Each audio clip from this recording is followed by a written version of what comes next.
guys, you know what it is. It's the holiday season.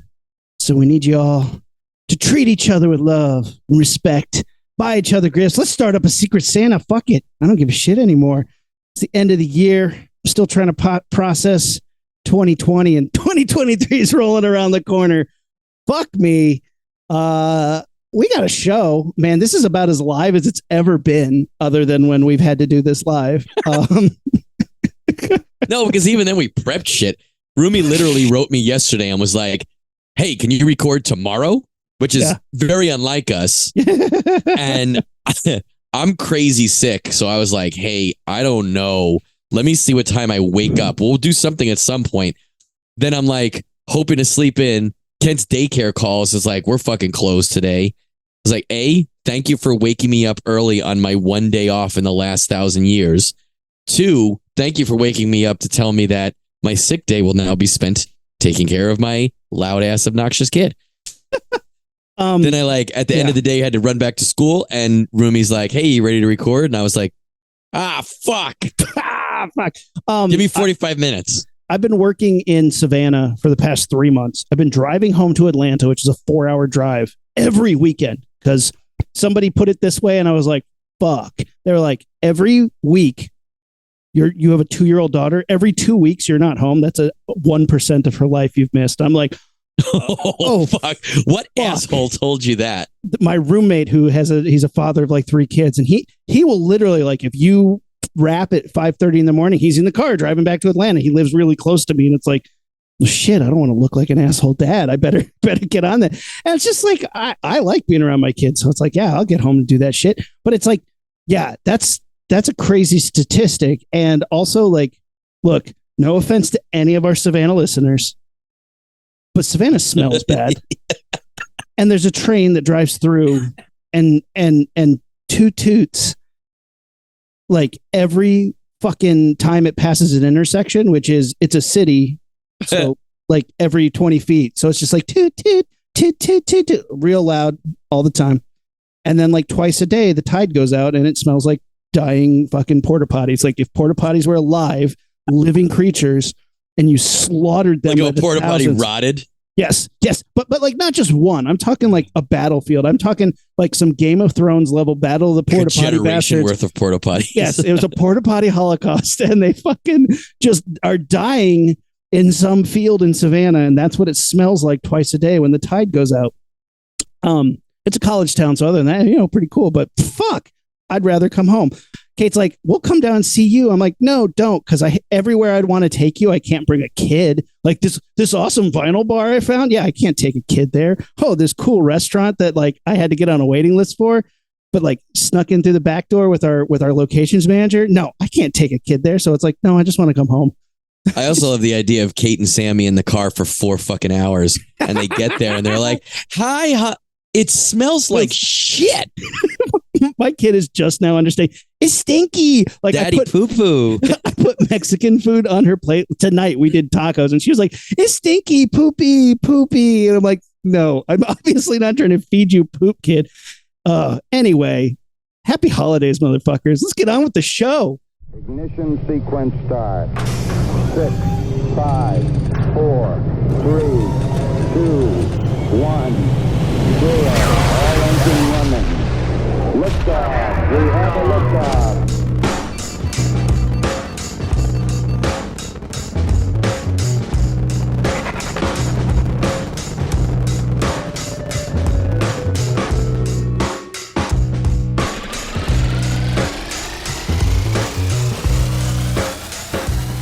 All right, welcome to the Launchpad Podcast. I'm Aaron. I am Matt. As best you're going to get tonight. I love it, dude. It's good to see you. It's been way too long. I've been too fucking busy. You've been too fucking busy. Yeah, I feel like we haven't recorded. Well, we recorded the episode with Michael Nathanson. Yeah, that was super podcast. Fun.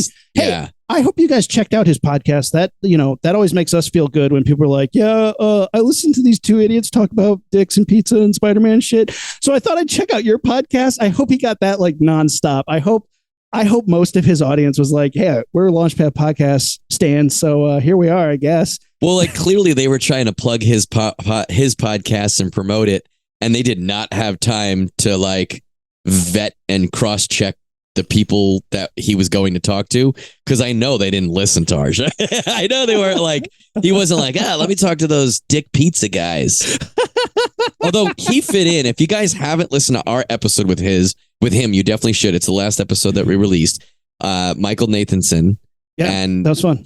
He's an actor. He's a nerd. He's got his own podcast. But like, it's cool when we have a guest on and they're on our level. You know what I mean? Like, not to say that we're any higher or lower than anybody, but like when you have someone on that only knows one note or only is familiar with their thing, but like he clearly had so many references, movies and comic books, and he was passionate about it too. Yeah. And we've talked to fans, creators, randos. Like, we love to talk to those people, and that's always the best, because it's like, even he said it doesn't feel like an interview. It just turns into a discussion. Just turns it, yeah. Thing. We were supposed to be talking about people who died in movies, and we ended up talking about Harry Potter for 20 minutes. So, that's all. When you found a fan is when it's like, it doesn't matter where the conversation goes, as long as everybody's like really passionate and excited about it. Let's plug it. His podcast is called Playing Dead. You can find it on like Apple and Spotify and all that shit. But he interviews famous people and producers and directors who did famous death scenes. So fucking cool. Yeah. I got another shout out. I got to give a shout out, man. I got hit up by one of our listeners. It was more about like VFX and stuff, because that's what I do. But Jamie Maximoff hit me up and said that he listened to the show. So big shout out. Thanks, man. Thanks for hitting us up. We love hearing from our fans. If I didn't say it earlier, Facebook, Instagram, and Twitter at Launchpad Pod, on our website, launchpadpod.com, and we're on YouTube. But yeah, I appreciate it. Thanks for reaching out, Jamie. We appreciate hearing from you. He's got a big TikTok channel going on where he does a bunch of like. How old are you that you're confusing big time social media with mints that old people eat? Like, he's got a big Tic Tac collection? Or is that what I admit that I'm not even fully sure what TikTok is. Like, I know it's a platform and there's little videos, but I don't know if that's just a point or if that's one part of it, but I at least know what it's called. We admitted we didn't do any research for this, but I know that. No, I checked out stuff. He does like Marvel edits and, cool stuff, man. Cool.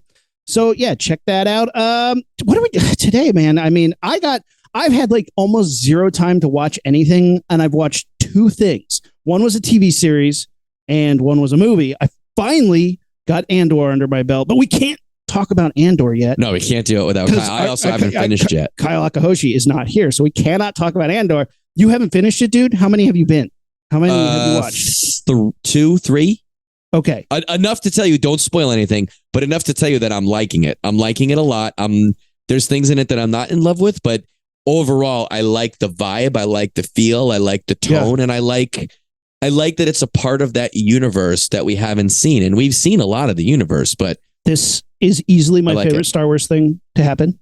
So many people are saying that, and people like you, whose opinion, like there's so many people who like, that was a good movie. Oh, I'll check it out because you said that. But when you say it's something good, even though you and I don't always agree, if there's something in it that you liked, it's worth checking out. You know what I mean? Here's something I will say, and it's not a spoiler. The first 2 episodes are boring as shit.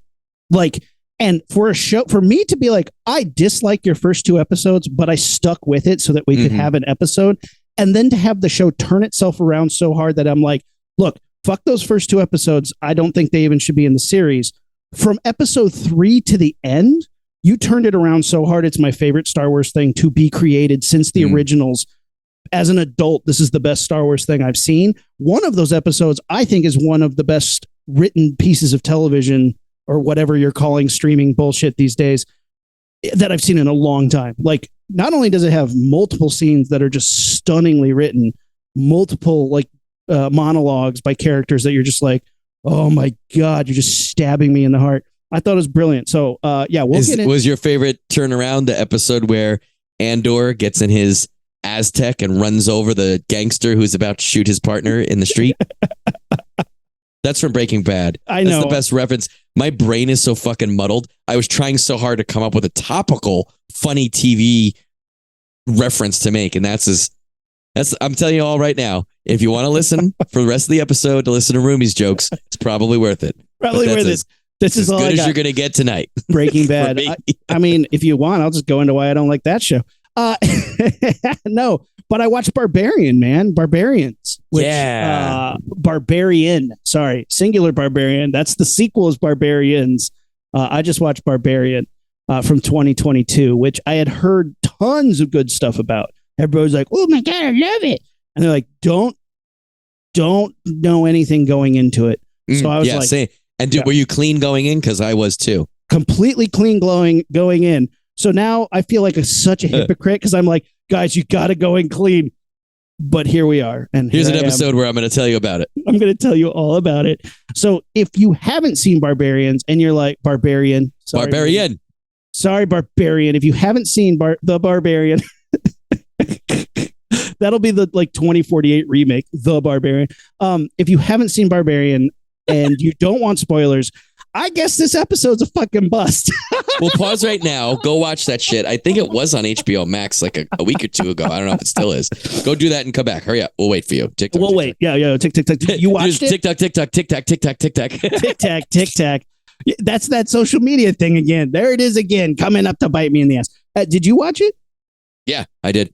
You did? And I watched it clean, and I loved it. Loved it. Really? Yeah. So it's a movie. You guys have all finished it by now, right? We told you to go watch it. You watched it. For me, it's like People Under the Stairs, where it's like a nightmare movie, because like any nightmare that I've had is not really completely based in reality. It starts real and then some weird shit happens. And like People Under the Stairs it could be a real story. It could happen, I guess. But then it just gets fucking ludicrous where it wouldn't. Yeah. But it could. It's not a werewolf. It's not Pennywise.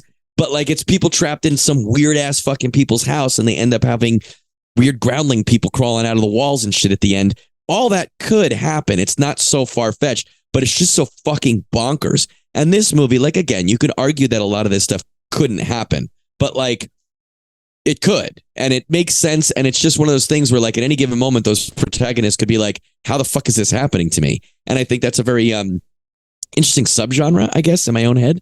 I haven't had a movie make me squirm in a long time. And this is a movie that don't watch enough hentai, my friend. is hentai on a screen as well, or just in a book? Like the difference between anime and manga. You're gonna have to go on TikTok for that, man. I don't fucking know. You're gonna have to look that TikTok that. Yeah, I don't want that on my search history. Fucking wacky. So here, get this. Hear me out. The first 20 minutes of this movie, I was squirming in my seats because they knew the trope of the shot they were setting up. So, brief rundown of it. This woman shows up at this house in the middle of the night and she's like, I booked this house on Airbnb. The creepy Skarsgård is there, who we know is Pennywise the Clown. Yeah. And he's like, weird, me too. And you're like, get the fuck out of there. And she's like, yeah. And it's really well done where it's really like just creepy enough. And she goes in anyway. This movie keeps doing these things where she's like, well, I guess I'm going to stay here. And he's like, I'll sleep on the couch. You can sleep in the bed. She's like, okay, I guess I'm staying here. And I'm like, get the fuck out. What are you doing? And then he's not a creepo, right? Like the movie does not play him out to be a creepo. However, but they're setting him up to be one. Yeah. Yeah. You're suspecting something and you don't suspect her. You suspect him. He starts playing it up where he's like, hey, I made you some tea. Oh, you know what? I just realized you might think I'm trying to poison your tea. So, sorry. I guess I shouldn't have done that. Hey, I have this bottle of wine. Do you want to open it? I'll open it in front of you so you see that I'm not like poisoning your wine. She's like, I guess. I'm like, stop it. No. Yeah. And like they keep doing this shit where it just keeps getting more and more ludicrous to the point that you're like, I'd be the fuck out of there immediately. I would have been like, I'm finding a hotel. This is terrible. And then the morning comes and you're like, oh, I guess he wasn't a psychopath. And he's like, okay, I'll see you later. This was a wacky experience. He has a night terror, doesn't he? Or he's crying in his sleep and she looks out. There's a creepy moment where she wakes up, she hears him screaming and her bedroom door is open. And you're like, oh, fuck. And they did this perfectly. She walks out. He's screaming on the couch. Behind her, to no fanfare, no violin screeching, no horrible slamming noises, the door in the deep, deep background to the basement closes. Just silently. But I caught it and I went, get the fuck out, screaming. The morning comes, they're like, that was a wacky adventure. He leaves, and she's like, well, I guess I'm going to pack up and leave too. She goes to her interview, and she's like, well, I'm going to pack up. I'm going to leave this place. And just as she's about to leave, she looks at the basement door because there's no toilet paper. And she's like, oh, there's toilet paper down here. No, don't go down in the basement. I'm squirming in my seat. She goes down in the basement, finds the toilet paper. She's about to go back. The door closed, and she's like, I'm trapped in here. And you're like, oh, no. She's screwing around in the basement. Finds a secret door in the basement that opens up into a creepy hallway.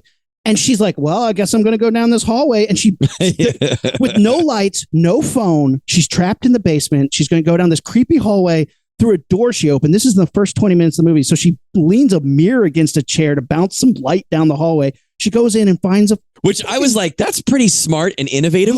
But no, that's like when there's been a time before where I balanced a chair on top of two other chairs because I didn't have a ladder. That's innovative, but not what I should have been doing. She goes down the hallway and finds a room that obviously was used as some sort of awful rape dungeon. Awful, like horrible with place. A camera and a dirty bed. Camera. And they did this shot. I think there's red on the wall. There's a bloody handprint on the wall. They did this shot where it's a long shot. In the foreground is her in the room looking at this horrible thing. And in the background of the shot is the long hallway with the door open. And you as a moviegoer, like, I've seen this a million times, the door is going to close. And so you're squirming in your seat, just waiting for that door to close, because that's what happens in horror movies. Door doesn't close. You're like, fuck. This thing kept making me scream at the TV. How many times have you screamed at a television room, like out loud? You've been like, don't go at that ghost lady. You're not hot enough for this. Like, there's been a million times. Like, tell me, how many times have you screamed at a TV screen? Verbally, unless I'm trying to make myself laugh, 0. But I know, like, the squirming is real. And I got to tell you, you know what it is? It's like, movies don't make me physically react very often, especially in a scary situation, like a jump scare. I honestly could not tell you the last time a jump scare actually made me jump. But there are times where an effective jump scare happens and, like, in my mind, I jump. Does that make sense? Like, my body doesn't jump, but I am like, oh, you got me. I wasn't expecting that. But I don't physically react. And you're right. This movie was really good with that. I was uncomfortable at times. You know what I mean? Like, conversations, like you said, with Skarsgård, there were conversations and parts of the conversation where you were in my mind. You're right. I was screaming, get out of there. And then she's in this hallway and you are like, I've seen this movie 1,000 times. I couldn't tell you exactly what's going to happen. It could be the door closes. It could be someone else is down there. It could be this is whatever. But, like, I know something's going to happen. And they did a great job of playing on that. And actually, I remember looking at that movie. Someone said you should watch it. And I pulled it up. I was like, ugh, a horror movie with Skarsgård. Come on. Like, again. yeah. But it was great. I mean, that I don't know if they did that specifically on purpose. I would have to think so. But you're not supposed to fucking trust that actor because he's done so many sketchy other things. You're supposed to be like, I'm on to you. I know you didn't really book that Airbnb. Something's up here. 100%. Then she finds another secret door at the back of the hallway that leads to stairwells into a deeper portion of this cavernous whatever. Now it looks like a cave, right? Yeah. Like it looks more like a cave, that hallway. She goes down there a little bit and finds like dog cages that obviously didn't have dogs in them. And you're like, oh God, get out. You're screaming. And she runs up and Skarsgård is at the window. He's like, you're locked in? Oh, that's crazy. I'll get you out. And she gets out and she's telling him like, oh my God, there's like a dungeon down there. We got to get out. We got to get out. I'm leaving. He's like, no, what are you talking about? And the second he started gaslighting her, I was like, no, he's bad. Don't go down there. He's like, come on, let's go check it out. And she does the first smart thing where she's like, no, you go check it out. And he's like, fine, I'll go check it out. You stay here. That's fine. And he goes down there and she's waiting and she's waiting and she's waiting. She's like, well, I guess I better go find him. I'm like, stop it. This is 20 minutes into the fucking movie. She goes down into the deeper place. She's looking for him. He comes running out. He's like, there's something down here. And I'm like, he's the villain. Get the fuck out. He's going to grab you and bash your head in. And just when he grabs her, screaming, something comes out of the darkness, grabs him and bashes his head in. And then it cuts to black, and I was like, this movie ended. This would be phenomenal. This is like, yeah, right. I'm not even mad if this movie's 20 minutes long. This is, I hadn't been so uncomfortable in a movie in a long time. And then like everybody says, you have to go in blind. You have to go in blind because of the big spoiler that Justin Long's in this movie. Yeah. And it's funny because it was one of those, my disbelief had just been suspended so hard. I was so invested that when Justin Long shows up in the next scene, I was like, oh, fuck, I remember seeing him. Like there was a picture of him when I looked up movie times or whatever, and I knew he was in it. But once I had started watching it, completely didn't remember it. And then he shows up and he's driving in his car, right? And he's singing and he gets a call that's saying, hey, the show that you wrote or produced or whatever, it might have to be put on hiatus or you might get kicked off because you're getting accused of something by one of the actresses or a girl. He's getting Me Too'd. And he's like, he seems like perplexed. He's like, what did she say? And he calls like the studio or whatever. And the studio kind of puts the wall up and is like, listen, we're not really allowed to talk about it, but you need to lawyer up and don't expect to be on this project. Yeah. And he's like, what? So he gets, it's played from an extremely sympathetic angle. You all know Justin Long. He's not really a threatening, scary guy. Yeah, you cast the nicest guy. Right. Yeah, like they don't say what he did, but they kind of allege that it involved a girl and she's making accusations. So you're assuming it's a Me Too type of thing. And he clearly is not like a big muckety muck. He's not like a head honcho fat cat guy. So you're like, what? And he's claiming it's all false. And he's like, wait a minute, is this so-and-so? Is this about so-and-so?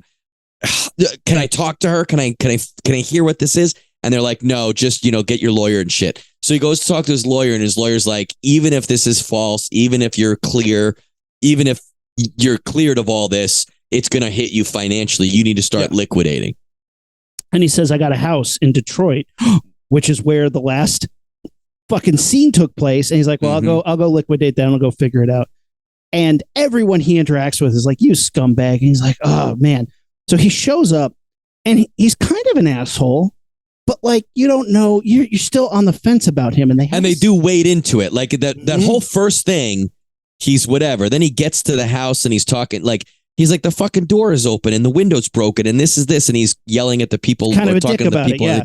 He's a little bit of a dick on it, but also you kind of relate because he's being accused of something so far where you're not sure what to think about that. He walks into this house that he's been renting out and it's not in the condition it was supposed to be. And there's not supposed to be people there. There's people there, blah, blah, blah. Yeah, he's aware that somebody was there that's not supposed to, because he's like, somebody has their bags here. They found their bags, yeah. He's like, come on out, I'll stab you, assholes, or whatever. And then you see him go to a bar and he's talking to like a friend from the area. And the guy's like, dude, you got to tell me the truth. You got to tell me the truth. And he's like, look, it took some convincing. But like, that's kind of where they leave it. It was like, right. So now he looks... They've cast a lot more shade on him, but it is not black and white. You don't really know what to think. But now you're thinking, okay, maybe I should have less sympathy for him than I did in the first. And again, this movie is doing a great job of like pushing your vision through this frame. They first wanted you to not trust Skarsgård and you didn't. Then you didn't know what to think for a minute. Now they introduce you to this guy and he seems like no problem. And now he's starting to be like, wait a minute, is he some sort of creepo? Is something going on with him? What is happening here? So then he gets back to the house. He's trashed. He calls the girl who he's not supposed to call, the actress. Oh, yeah. And leaves us like, oh, I'm so sorry. If I made you feel this way, like, oh, I'm so sorry.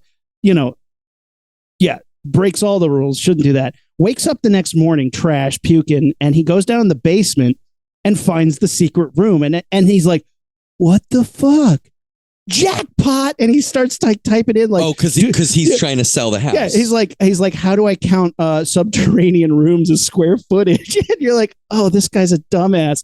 And so he's down in the dungeon, completely oblivious to the video cameras, the bloody handprints. Yeah, doesn't care about any of that. He's just measuring everything with measuring tape. And then out of the darkness, this creepy thing grabs him, drags him down a hallway, throws him in a pit. And we find the woman from the beginning of the movie, and she's still alive. So you're like, oh shit. And she's like you have to play along. If you have to play along, if you don't play and along, there's no direct indicator of the passage of time. We don't know if it's been a day or 3 days or 3 months since the last time we've seen her. And this actress Tess, her name's Georgina Campbell, and she does a great job. Like, I buy everything. She sold me on the tension. She sold me on the stress. She sold me on everything. She did fantastically in this movie. So they're trapped in this pit, and the creature that's kidnapped them, I mean, it's like Castle Freak, man. Like it's that's what I was thinking too when I first saw it. It's a fucking like inbred 7 monster. foot tall topless woman. Yeah. Naked lady who just wants to baby them, literally. So like, and we find a room that apparently she's living in. I think Justin Long finds it first, but like there's a video on a loop that's like a breastfeeding instruction video for mothers. And immediately I saw that and I was like, oh man, this is Chekhov's breastfeeding instruction video. This is not going to go well. No. And this creature lowers a bottle down to him, and Tess, the woman, immediately drinks from the bottle. And he's like, no. And the creature jumps down. It's not a creature. It's a human being. It's a deformed, like inbred human being. Jumps down. And we find out that story through some flashbacks that happen throughout the movie. And again, it never tells you. So it just, a scene will start and you'll be like, that car looks old. Then you see the neighborhood and you're like, that neighborhood is the same neighborhood we've been in, but it's not in disrepair. Yeah. It's a nicer looking neighborhood. So you keep jumping back and forth and they're only giving you tidbits. And it's very much like, I'm telling you the pieces I want you to know right now. Then you get hip to it and you start to put the pieces together. It hits you in like 20-minute spurts. So you got the first 20 minutes between Tess and Skarsgård, and it goes to black. Then you have 20 minutes of Justin Long. And when he gets dragged away and she's like freaking out, it goes to black again. And you're like, what is this movie doing? And then it jumps in the past, and suddenly the neighborhood, which we've seen is a fucking hellhole, is now like pristine. It's a little company town. And this creepy guy who you've seen in Mandy, Richard Brake, he is like, a classic creepy looking dude. He's been in Mandy. He was in. It's hard to be like, it's sad to be prejudiced, but when you see a guy that looks like that, unless he's got to try, but you see a guy looking like that, and pretty much no matter what he does, you're like, bad guy, right? Guy. Like, it's, at least in a movie, like maybe if you saw him in Ralph's, you wouldn't be suspicious, but like you see him in a movie, and you're like, definitely. I mean, granted, this isn't a children's movie, and we know that by this point. This isn't an action film. We know that by this point, but you're immediately like, this is a bad guy. Although that being said, we've thought that about 2 other guys. We've been wrong about 2 other guys so far in this movie, right? Yeah, exactly. But this guy is bad. He's stalking a woman. He dresses up as a repairman, sneaks in her home and unlocks the windows. He's buying like at-home birth kits and stuff, trying to like rubber sheets and like digging tools, because he's building these fucking captivity dungeons to keep women in and breed with them to have creepy incest babies. Like when that, like, and it's not graphic, but they put the story to, like, what he's doing. Right. And we follow him for 20 minutes as he stalks this woman and then drags her down to the basement, slams the door. And then it cuts back to Justin Long being forced breastfed by the inbred monster. Holy fucking shit.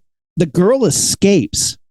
She escapes into fucking a derelict part of Detroit, calls the cops, and the cops show up, and it's the most frustrating part of the movie because they're like, you're a crackhead. They just think she's a crackhead, and they don't believe her. And she's like, there's people dying in there. They're like, whatever, crackhead, bye. Like, we'll arrest you. And she's like, no, I need you to help me. And like, she's like, I have to save this guy. And us as the audience is like, you know what? Maybe not. Probably don't need to save him. You know what? At this point, if he dies and you get out, I'll take my losses. Like, fine. Yeah. I don't need to see his redemption arc at this point. But she goes back down there and distracts the creature. I keep calling it a creature, which is terrible because this movie is one of the only movies where the monster isn't a monster. It's just somebody who like doesn't know better, which is wild, right? Well, that's what Frankenstein was. That's what creature. I mean, think about that's a monster trope, right? But it's not a creature; it's a human. We haven't seen one in a while. Like that. Yeah, that's like, oh my god, this is the most sympathetic thing in the movie. And the Barbarians the barbarians of the movie aren't the thing that lives in the basement. Right. It's the men in the movie, which before somebody goes, blah, blah, blah, blah, blah, I'm a man and I'm mad about it. You said that. Don't worry about it.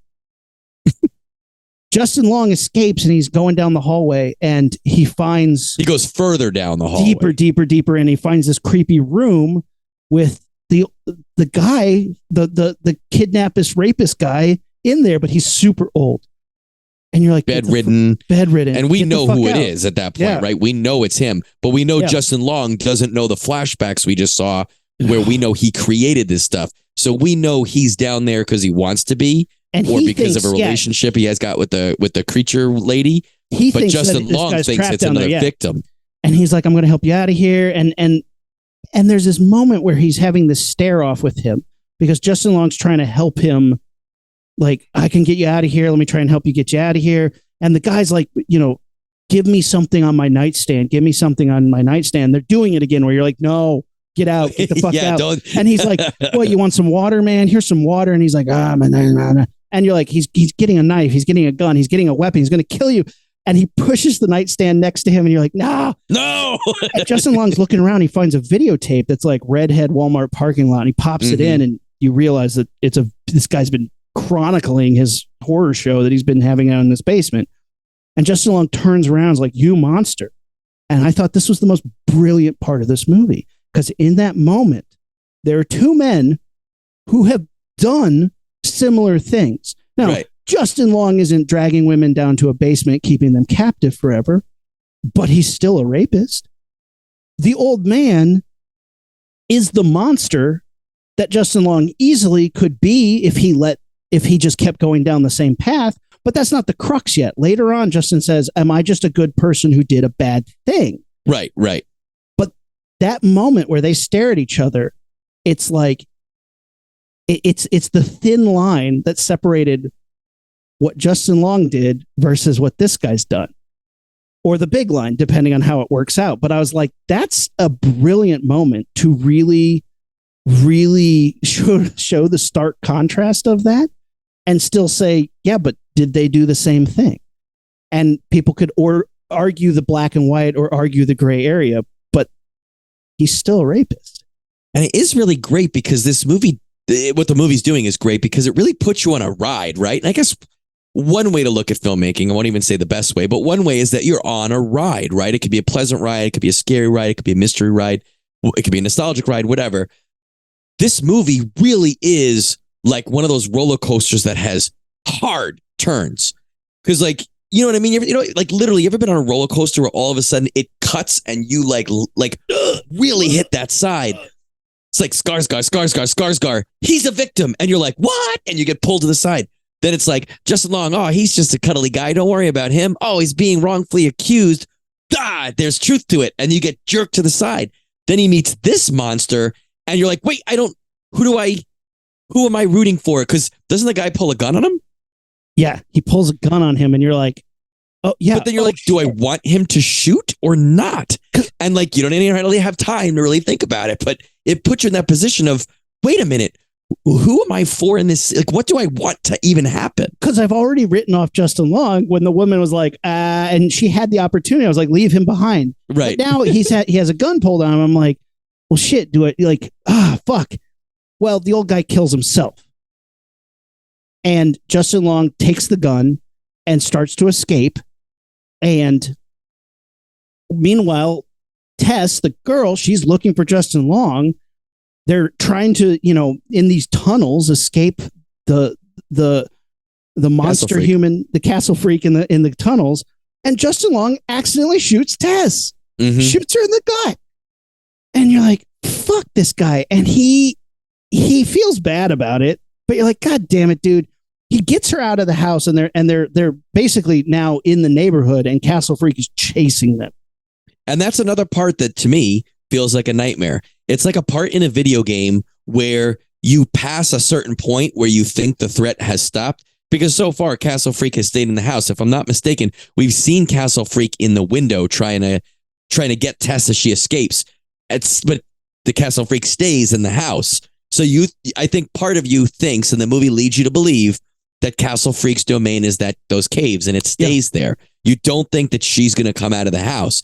Then when these two characters escape and she's chasing them outside the house, it's like extra terror because you're like, I didn't know you had that ability. I didn't know that was in the script. And I know that I've had dreams where I thought I was safe. And then the thing that whatever it was is now in that realm. And I'm like, I don't know what the rules are now, you know? Yeah. Obviously, this movie didn't watch any of the Amityvilles because the second you leave the house, they're safe, right? Poltergeist, you leave and it's fine until Poltergeist 2. But like, it's getting out of the house is what makes you safe. Nope. This movie's like, fuck that. And they're stuck there. And this homeless guy, he helps him out. He's like, no, don't worry about it. She's never messed with me. We have an understanding. She'd never messed with me. Which just makes it that more surreal because why would a homeless guy know about that and know into? He says details where like, you know that he's either in on it or involved with it or had experience because he knows what they're going through. And you're like, how the fuck do you know all of that shit? This. If you're camping, if you're a camper and you're like, if you live in a certain area, you're like, well, no, it doesn't even have to be, you don't even have to be in an extreme situation. Living in my neighborhood, I know I shouldn't take this route because traffic's always bad. This is a better example. I know I don't go over here because this is traffic's going to suck. If I go over this way, I'm going to be hounded by religious people with flyers at the grocery store. So I don't go to that grocery store. This guy obviously has an understanding of his derelict street that he's been living on. Well, I can't go over here because Castle Freak will get me, and I can't go over here because the cops will hassle me, and I can't go over here because the drug pushers control that area. Like, he knows the layout of the land, even though that's like a subverted version of how we understand or navigate a city. He like understands his little derelict neighborhood that he's living in, and he's like, won't mess with me. During that moment, Justin Long has this like, am I a bad person who just am I a bad person or am I a good person who did a bad thing? And that's the crux of the film. And I think at that moment, you're like, oh, maybe I feel bad for Justin Long. And it's like, damn it, movie, give me a decision. Like, tell me, what am I supposed to feel? Tell me, movie. And you're like, that's actually really smart because it's never but it's never black and white. Nobody tells you how to feel. Luckily, the movie's not going to let me down. The second the homeless guy says she's not coming in here, he gets fucking Sam Jackson a la Deep Blue Sea, where she just comes to the wall and like rips him out and kills him. And Tess is still bleeding from the gut. Justin Long still has the gun. They're climbing up to the top of this fucking tower. It's a great, really tense scene. They're on top of this, like, I don't know, gas tower, water tower. It's like a gas tower, water tower, but like a big fat cylinder with a rounded top, like a dome top, right? It looks like half of a Tic Tac. What the fuck is with you at Tic Tacs tonight? Now, just to clarify, everybody who has not seen the movie, if you're visualizing every scene that we're describing, he does mean the Tic Tac, like the candy, the mint. He is talking about it. Don't really envision half of a social media platform. And they're on the top of it, and he's like, you're hurt. I have the gun. We'll distract her and we'll get away. And he basically shoves this woman and shoves Tess off the top of it. And you're like, okay, thank God this movie made a decision for me, because otherwise, like, we don't know how to feel about this. Or maybe we do, but like, they left it so gray area. But now he's like, he basically threw her off the roof. Because he knew that the creature would try to save her as a mom, and they'd both go over, and he would be left alone on the thing safe, right?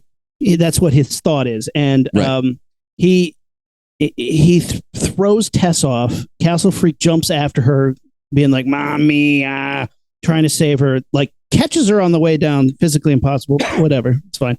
It's not what Batman movies have, and Spider-Man movies and every other movie have showed me. I know. Anyway, I like that you're like, wait a minute, Barbarian. There's something going on here that I don't think would be actually happening in real life.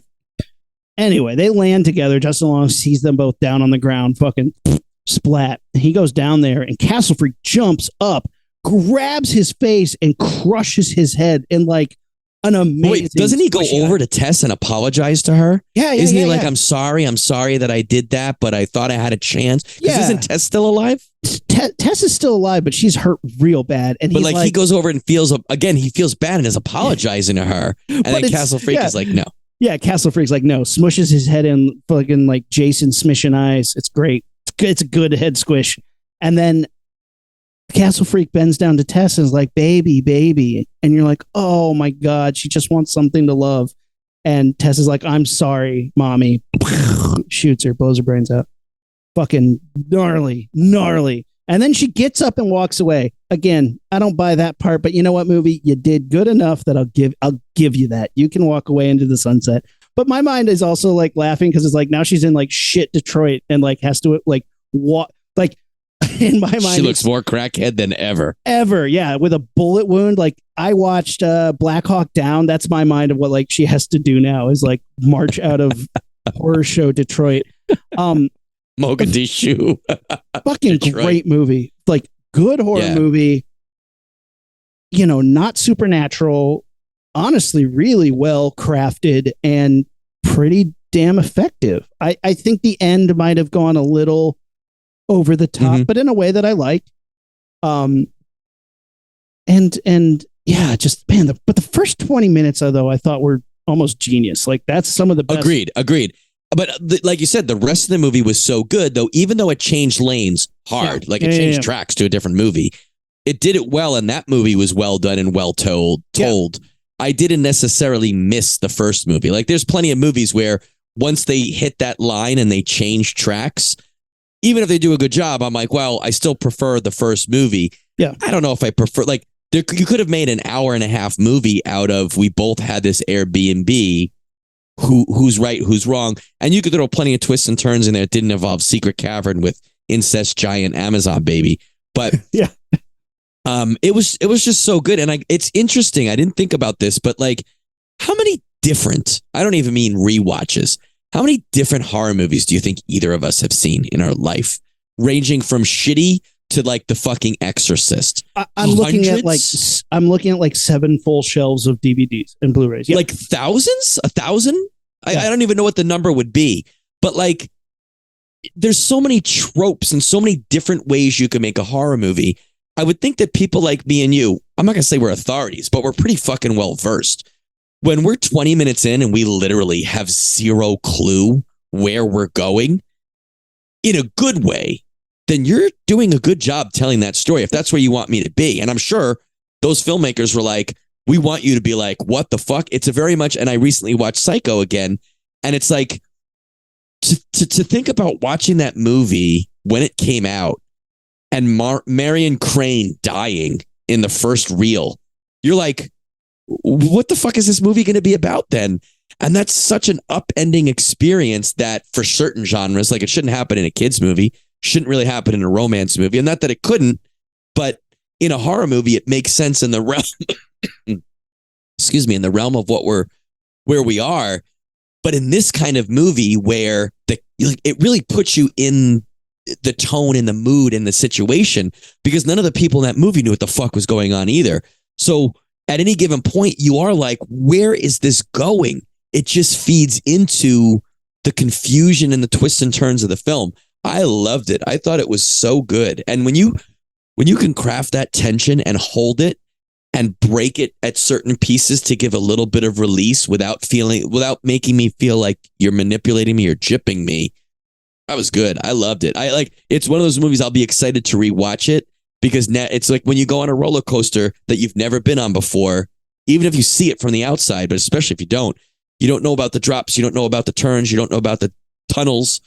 Once you've done it once, you're like, okay, let me try that again. And it is a different experience. I feel like this movie will be the same. Well, here's what this movie did that I think it had a benefit of thousands of horror movies before it. And it almost had a benefit where it made a different movie and they watched it and go, here's what I'm thinking right now. Because when you write something, it's hard to envision, you know what you think you're going to see, which makes you think something. You as a audience member, though, when you see the trope of, well, obviously this Skarsgård kid is the creepy bad guy. Mm-hmm. Well, obviously, if you are holding this shot on a door this long, the door is going to close, right? Like they knew what you thought was going to happen. And that takes a level of self-awareness when creating it that I think a lot of people don't get because they don't create it for the edit. They create it to be edited. as opposed to the ability to say, we're going to hold on the shot for too long. And most editors would be like, we're holding on the shot too long. You go, no, no, no, no, no, no, no. The audience thinks the door is going to close. The audience think this is going to happen, and I'm going to defy their expectations. And how you don't fall into that trap repeatedly to give me 20 full minutes of just defying my expectations to the point that I'm like squirming in my seat. Like, I'll say this movie, like you said, gave me the I'm scared in my head. This is as scared as I've been at a movie in a long time, just by the craft of it. Just like, oh my God, get the fuck out of there. Like I'm not turning on all the lights, running upstairs real fast, but like, it did its job well. And I felt what it was trying to make me feel, which I think was just tension. And I was just like, this is great. I haven't had that in a long time. And then it switches gears and you're like, what the fuck is this movie doing? And I think it did that really well. So then the faults, I think, get paved over with how well it started that. And like I said, if you gave me those first 20 minutes and rolled credits, I don't think I'd be mad at it. Yeah, I agree with you. I feel a little gypped that I signed on for a movie, but if I had paid money, no, I didn't. Well, no, I mean, like even like if I went to the theater or didn't know the runtime beforehand, I'd be like, wait a minute, I thought this was a movie, but the experience I had, I couldn't bitch about it. Was so this director, you know what else he's done? Do you know a couple episodes of Sesame Street? No, well, close. The Whitest Kids You Know. This is he directed. I'm not familiar with that. I know it's a show, right? It's a sketch comedy show. Yeah. The Whitest Kids You Know. He directed 53 episodes. So this is another instance of a comedian doing horror. Which Nope. Oh, that was a movie too. Yeah. You saw Nope, I didn't see Nope yet. I saw Up and I saw, what was the other one? Us? Us. It was Us and Get Out. Oh, Get Out. Yeah. What did I say? Nope. Us. Oh, I said Up, not Up. Up's a horror movie too. It's an old man. Well, I mean, old man kidnaps a kid, but instead of burying him underground for the rape dungeon, he takes him up in the sky with a bunch of balloons. Yeah. Jordan Peele, director of Up, Nope, Us, and Get Out. He's just writing a sentence. Yeah, his movies. That's almost dumber than confusing Tic Tac and TikTok, right? Oh man. But I watched Nope. I did watch Nope. I liked Nope. I didn't love Nope. Like again, great movie, perfectly fine, nothing wrong with it. But it'll be hard for him to hit that same note of Get Out. Get Out was so good. It was well made. I think the fact, like nothing against him, but nobody expected Jordan Peele, who we know for comedy, to do such a cool, poignant, like a horror movie that's making a statement without bashing you over the head with it, making it relatable to people of all races, right? Theoretically. I think there was a lot in that movie done well. And I don't know that he's going to like, it's almost like M. Night Shyamalan. He made the first one so good. I don't know that you like, and he made some shitty movies after that. Let's not gild that lily, but you're never going to get Sixth Sense again. You know what I mean? Never. Sixth Sense is one of the best horror movies, one of the best horror movie twists of all time. It's a damn good movie too. I'm not gonna shit on that movie. But yeah, poor M. Night is like, hey, I got some other ideas, and like, but what's the twist, brah? And he's like, well, I just want to make a regular movie. He's like, I was gonna make a regular movie this time, and they're like, fuck you, no twist, no movie. And he's like, okay, so like, okay, make the same movie, but set it in the 1500s. But then at the end, they find out it wasn't really the 1500s. Fine. Okay, we got some aliens, and they're gonna abduct everybody. It looks really grim, but then they're allergic to water or some shit. So I thought that movie was good until that point. Yeah, Signs was great until that point. Yeah. You and I were talking about alien abduction movies the other day. Oh, fucking Communion. Yeah. A friend of mine, I just made friends with this girl, and she's like, oh, you like weird, stupid, scary movies? Have you seen Communion with Christopher Walken? And I was like, Communion with Christopher Walken? Yeah. And again, I know a lot of movies that I haven't even seen. I was like, no. She's like, it's an alien movie from, I think, the 80s or 90s, where like he gets abducted and probed and all this weird shit happens. And she described a couple scenes. describes a couple scenes. It was making absolutely no mark on me. I was like, I can't remember the poster. I can't remember seeing a clip of it. Can't remember hearing about it.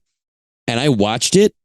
Fuck. I mean, we should do an episode about it, or an episode of, like, include that. I don't want to get into it now because I feel like this could just be our Barbarian episode, even though I didn't want to say anything at the time, but at the intro of this episode, you were leaning really into Happy Holidays and Merry Christmas and shit. Now everyone's like, where's all the horror movie about Christmas and shit? I was seriously going to talk about Scrooge for 20 minutes, but Barbarian took the cake. Hey guys, this is our Barbarian episode. I'll just, I would say I'd edit that shit out at the front, but we all know that this is as live as you're getting. So happy holidays. I think we put together an episode. You guys are entertained, right? Are you not entertained? Are you not entertained? Yeah, it was good. But what I wanted to say about the genre of it is I guess we should just do an alien abduction one. But I was just saying the genre is a hard one to do because they've all been done. And like they aren't satisfying as an ending. You know what they should do is they should do a movie that subverts your expectations of an alien abduction movie. So like they get him on the plane, they get him on the spaceship and he's laying down booty up, and they come over with the probe and he discovers a secret door and he goes in and he sees an alien sex dungeon and he's like, oh shit. But then he sees another door behind that and he opens up that, and then there's a cave and he's like, oh, I saw a Barbarian. I'm not going down there. I'll take the probe, thank you. And then they're like, no, dude, you had colon cancer. We just removed that shit. You're all good now. Bye. Wouldn't that be awesome? What? If all the alien probings that have happened, they were just helping people out that didn't know they had rectal problems.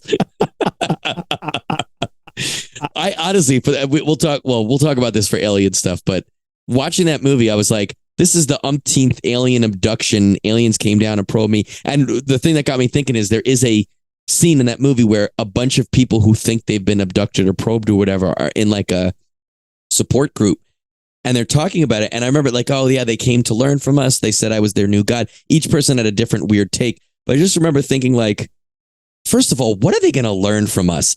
If this is a species that has traveled so far, and not to think that we're the biggest fish in the entire sea of the known or unknown universe, but like, why would someone else, another race, come all this way to study us?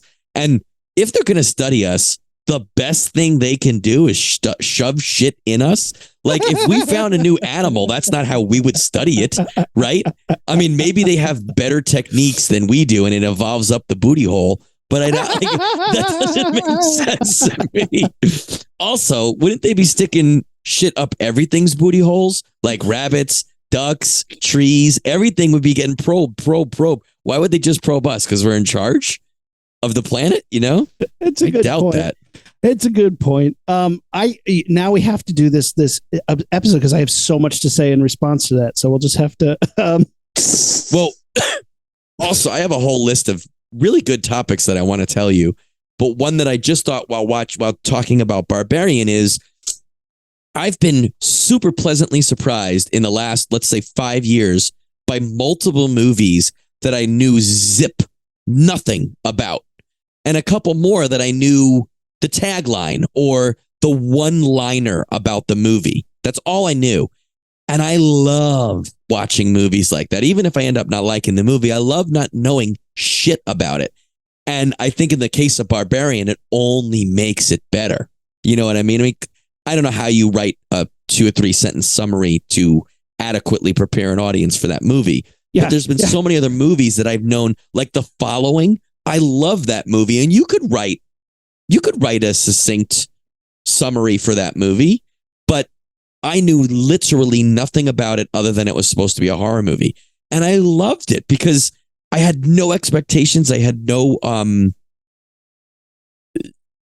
inkling. I just think that was cool. I can't think of the right word, but just no clue. What is The Following? That weird one about it's like the STD. Yeah, the humpable disease. Yeah. But I thought that I liked that movie a lot. I thought it was really well done. I liked all the acting. I liked a lot of the choices. Kind of like what you said, the last scene or two, the climax, I guess. It was a little far-fetched compared to the rest of the film. But like fucking whatever, you bop that balloon up so many times that I was happy with that. You know, I give following credit. I think it was too long, way too long, but I give it lots of credit for being really, really well put together. And you're right. I mean, there's been a lot of, I have a lot of movies on my list right now that I need to see, like horror movies that I haven't seen in a while. And because I saw Black Phone and I really liked that, I went in completely blind and I was like, oh, this was really well done, really cool. We could talk about that another episode. But Barbarian was by far like the one that you're like, man, that was good. That was really good and dark too in a way that worked.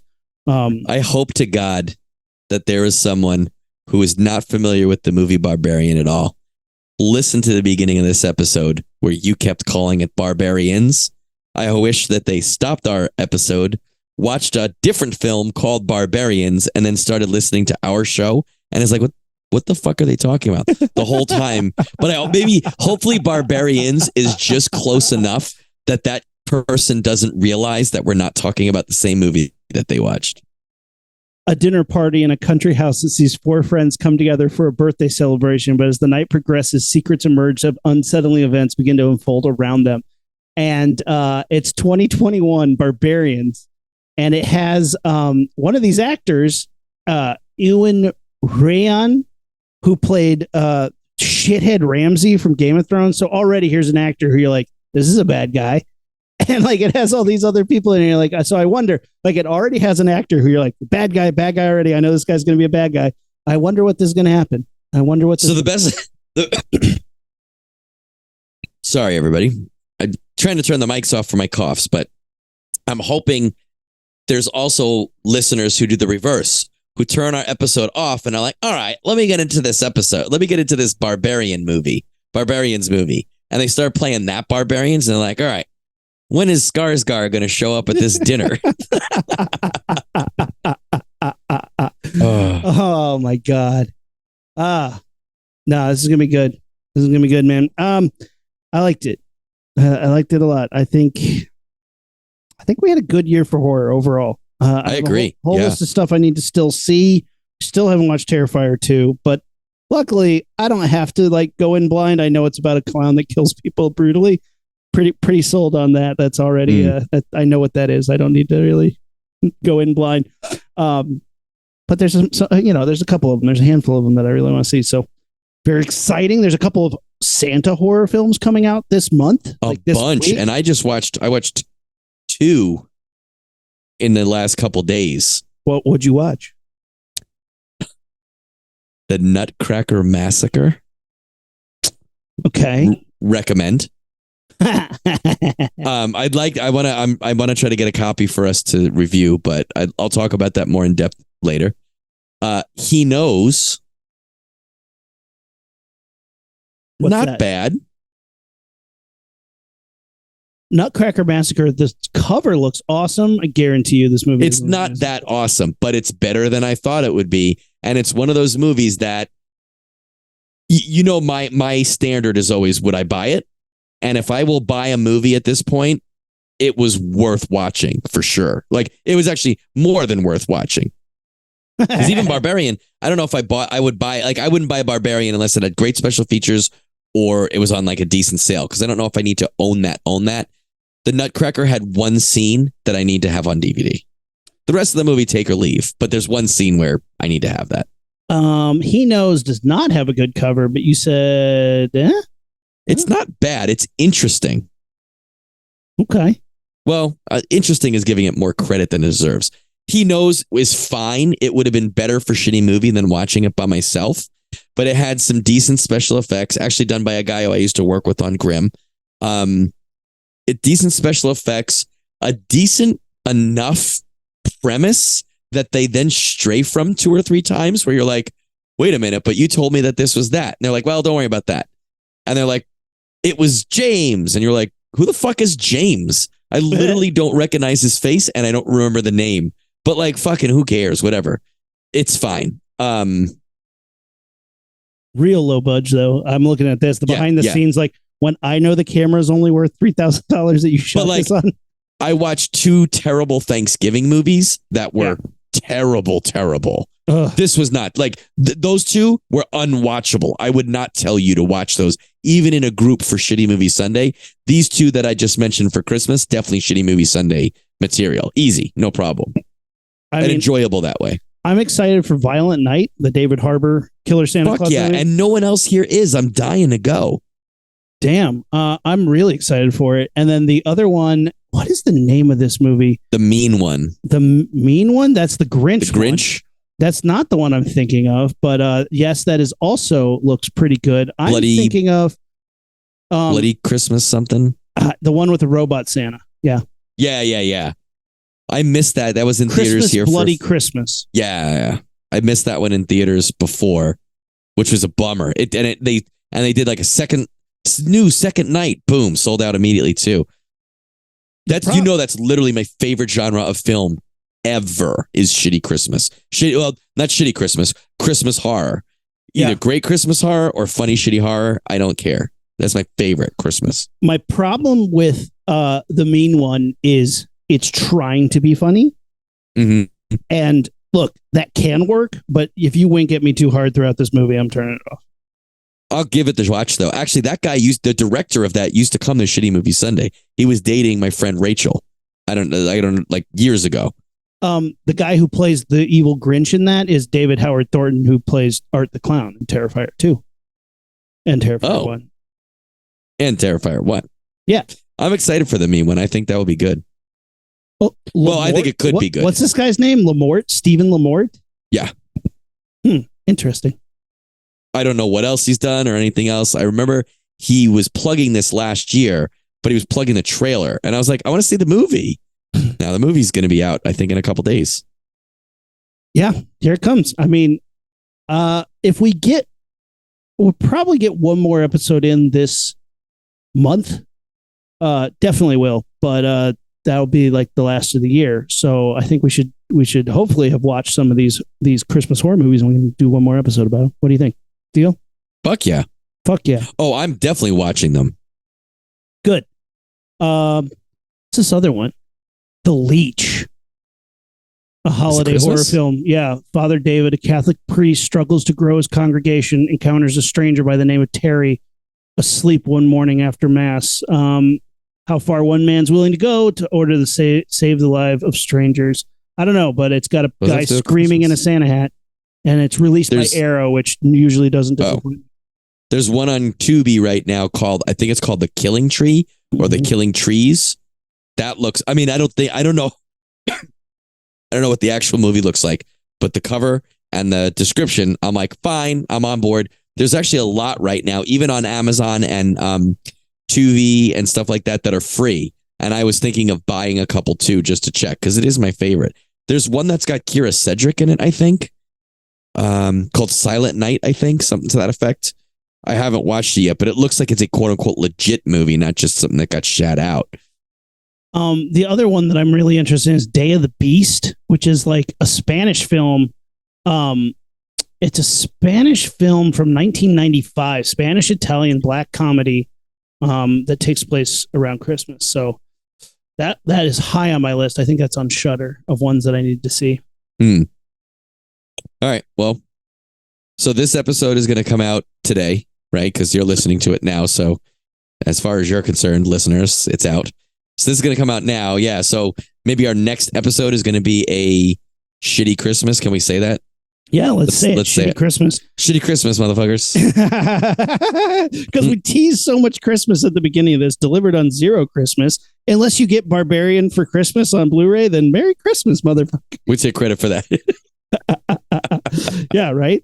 So yeah, well, that's we'll make that happen.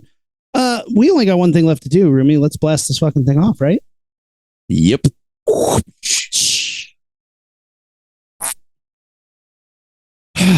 We're the Rocketeers. And we made it. Follow us on social media. I forgot to plug it. Follow us on social media, Facebook, Instagram, and Twitter at LaunchpadPod, on our website, launchpadpod.com. Watch us on YouTube. See what the actual blast-off handshake looks like. And yeah, that's it. We are the Rocketeers, and we made it.